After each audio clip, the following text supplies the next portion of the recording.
Hello and welcome to your screencast from the workshop last week. PPE, do you want a mini-me? So learning outcomes for this session were raise personal insight and awareness and reflection on previous students. So the first activity we did was what do you expect from a student? And asked you in pairs, I think we did this in a large group actually, to think about what the desired attributes are. This is the list we came up with. So being prepared, use of initiative, time management, motivated, presentable, friendly and approachable, adaptable and flexible, self-directed, self-aware, reflective, punctual, good communicator, pre-placement visit and empathy. And the one that stimulated the most conversation was the pre-placement visit.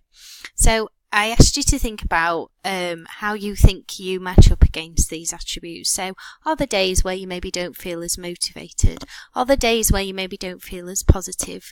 Are there days where you don't want to be flexible or approachable because you're that fed up of being flexible and approachable all the time?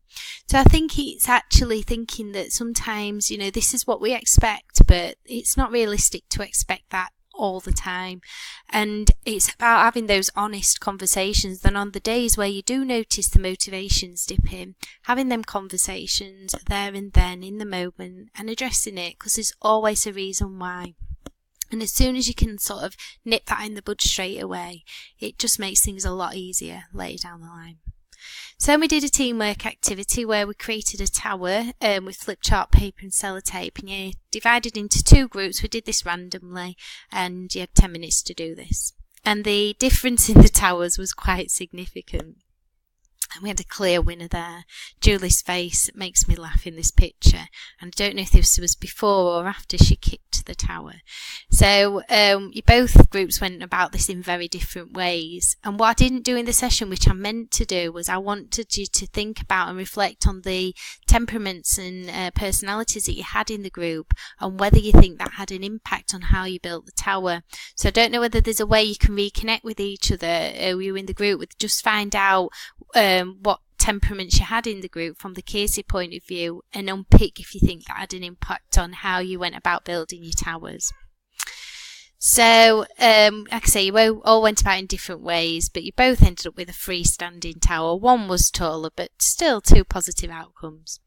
Then we did the personality, the Casey test, and we all filled in the questionnaire, and it was trying to help pick about why we go about things the way we do. So I went into a bit of detail about where Casey comes from and how he's come up with these temperaments to help people with insight and sort of teamwork. And you all filled in the questionnaire and you all come out with your different temperaments. So it might be worth going back and reading through them all. I'm not going to read through them now, but you've got them all to refer back to. And thinking about what that means with regard to being a PPE, so how that awareness might impact on your practice and how your blind spots and pitfalls might impact on student learning. So I was saying, say for instance, if an owl was to be teamed up with a fox, the owl might find that quite frustrating because they might find the fox a bit chaotic and all over the place. And they might want them to go about it in a certain way, more methodical way. However, if the end result is still there, then does it really matter how you got there? And what type might you find difficult to work with, which I've just said there with the owl and the fox.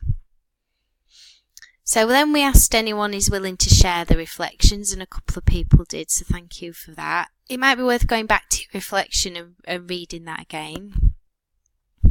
And then obviously we had our learning outcomes and finished off the session. So I hope it did help. I mean, the feedback I got was great, so thank you so much for that. And a lot of people did say that it helped them reflect and it actually helped them have that time out and that space that you don't get in clinical work. So I hope to run more workshops like that.